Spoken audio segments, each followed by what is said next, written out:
just see how beautiful you all look. It is fantastic to see everybody here. Thank you so, so much. And I want to say that I think we shouldn't doubt that we are sending a loud, loud message to government with our protest here today. Because we are saying loudly and clearly that there is only one place for fossil fuels, and that is in the ground.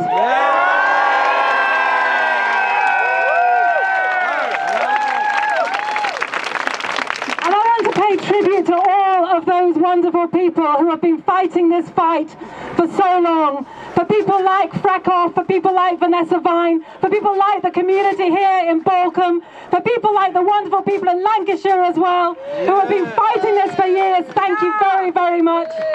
And we are standing on your shoulders, actually quite literally, here today, because you have helped put this issue at the top of the political agenda.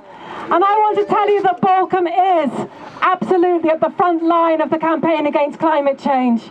Because we know that if we're to have any hope of a livable future, then 2/3 of known fossil fuel reserves have to stay underground. And so the idea of searching for yet more fossil fuels is nothing less than criminal. And that's why we're here to say...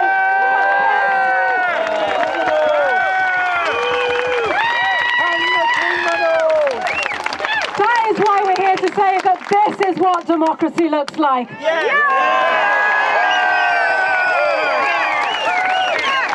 And I can promise you that there is a much better standard of debate in the workshops at the climate camp than you'll ever find at Westminster.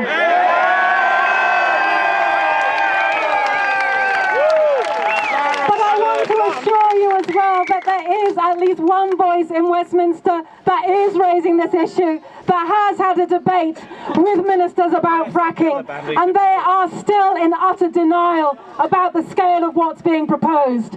But you know, there was one moment when I did begin to see some of the scales fall from the eyes of some of the Tory MPs.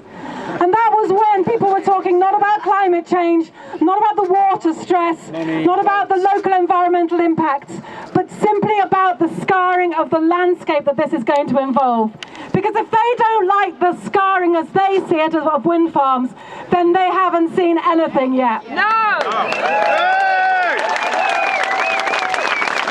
Because the figures are, even to replace 10% of our current gas demand by fracked gas, to replace just 10% of it, would require over 100,000 wells being drilled up and down the country.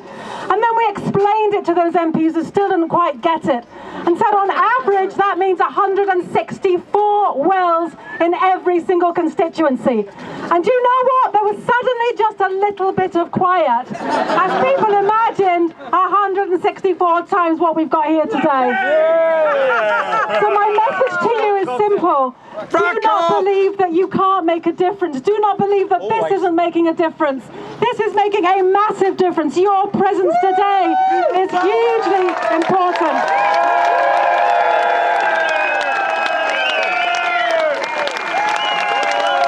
And so power to your elbows. Greetings from the Green Party of Brighton and Hove, which has made Brighton and Hove a frack-free zone because they have the minority administration in Brighton and Hove. Greetings from them. Congratulations on what you're doing, and we are with you every step of the way. Thank you.